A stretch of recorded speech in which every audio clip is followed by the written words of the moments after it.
So, good morning, co-creators. Uh, I thought today I'd talk about those uncomfortable things called feelings. Yes, those things. Those are big fun. We all have them. And, some groups are allowed to have feelings, and some groups are not allowed to have feelings. And we're going to talk about that. So I won't keep you in too much suspense about what we're talking about. I learned something from a buddy of mine who's in my men's group. And by the way, I do think that everybody should find a men's group or a women's group. We all seem to be able to express ourselves in the company of those who share our individual genders more easily. We used to do that more when we were less civilized situation, or civilized uh, culture. And what I have noticed is that women need the company of women, men need the company of men. What I'm going to be talking about today is something that I call the Noah Protocol, because I learned it from Noah. And the format's really simple. It goes like this. I'm having some feelings, and I'm going to stop right here or disconnect from this conversation to process those feelings. I'm not abandoning you, and I will be back. Now, it's really that simple. And you'll notice that I didn't say that it's easy, because frequently things that are simple aren't necessarily easy.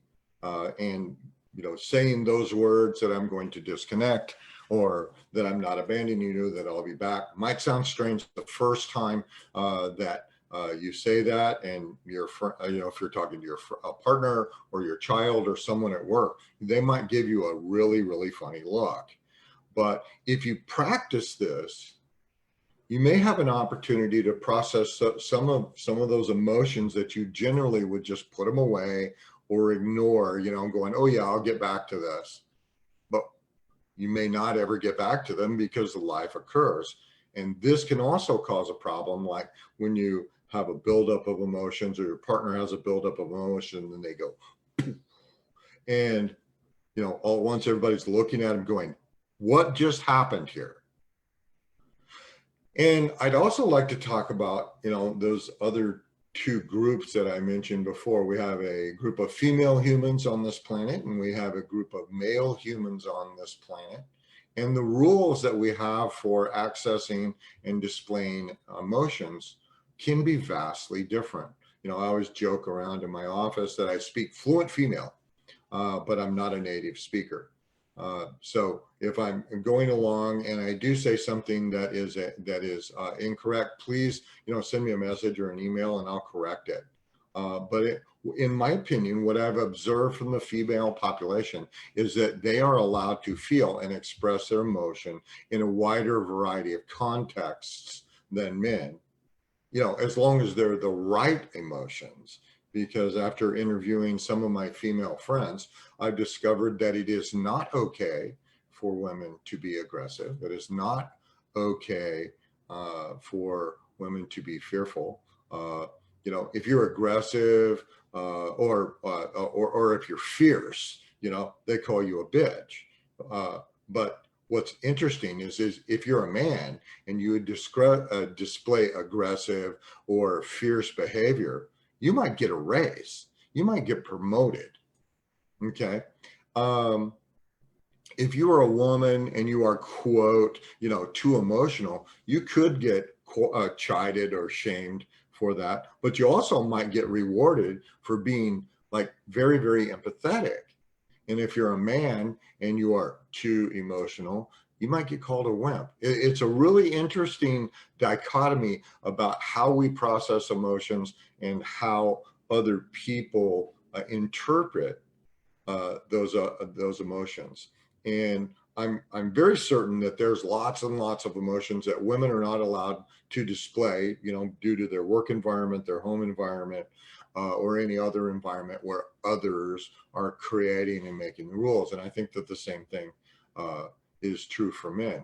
There's just a wide variety of emotions that we are not allowed to, or don't have the experience processing, and much less displaying. I can tell you that the statement, big boys don't cry, still is being used every single day in this country. And one of the things that I wanted to say to the men that are watching this, we don't have very much experience displaying or feeling our emotions. So we have to practice. It's also worth mentioning that there's a lot of shame and a lot of guilt that can be handed out, you know, like it's free. If you show emotional vulnerability, regardless of what gender that you identify with. Okay. I don't really know about you, but I didn't grow up with an example of a male somebody showing me how to feel my emotions or showing me how to express or process my emotions in an appropriate manner. I had to learn it on my own. Emotions just weren't talked about or discussed. You know, so saying things like I'm mad or I'm sad or I'm aroused or I have desire, they just weren't displayed. They weren't modeled. Okay. And young women and young men emulate and model the behavior of what they grow up with and also what is allowed. So I want you to think about this for a moment. What emotions are you allowed to display? What emotions are off limits? Okay, so this may or may not be a very long video today, but I just thought I'd share this, you know, these thoughts with you. And I may do an additional video about emotions, where they come from, and all that stuff. But today is just about the NOAA protocol. And the individual who showed me this protocol, in my opinion, is a very fierce, very masculine male human who is completely unafraid to display, to talk about, and to show his emotions, not only to his men's group, but also to his partner. It's pretty inspiring to be around. I want to be like that when I grow up. I wish to be like fierce enough and strong enough to just go, this is what I'm feeling. And I wanted to, you know, process this with you if you're available. So that my wish for you today is the same wish that I have for myself. I wish to be strong enough to show whoever I'm around, who I am and what I'm feeling. And if they're uncomfortable or not used to being around somebody who's comfortable displaying their emotions, okay, it's not really my issue. It's actually their issue. So next time that you're in a situation where you begin to feel like you're uncomfortable or you're angry or you're sad or you feel shame, just invoke the NOAA protocol and say to that person, I'm having some feelings. I'm going to stop this conversation and go process my emotions. I'm not abandoning you, and I'll be back. And just let me know how this works for you. If it needs to be adjusted, you know, for your personal relationship. I do think that you need to communicate to the person or persons in advance. When I first started doing this, that's exactly what I did. I said that this is what I was going to do. And then I did it. And the first time that I said those words to another live human being, I felt really, really weird. You know, so just, you know, be prepared to be a little bit uncomfortable. But now that I've practiced it and I've done it several times, I'm a lot more comfortable saying those words. So thank you for watching this video. Please feel free to share it with somebody if you think it's valuable to them. Go out there and create the future you desire. And if you need any help with that, I'll be home all day. So I'll talk to you tomorrow.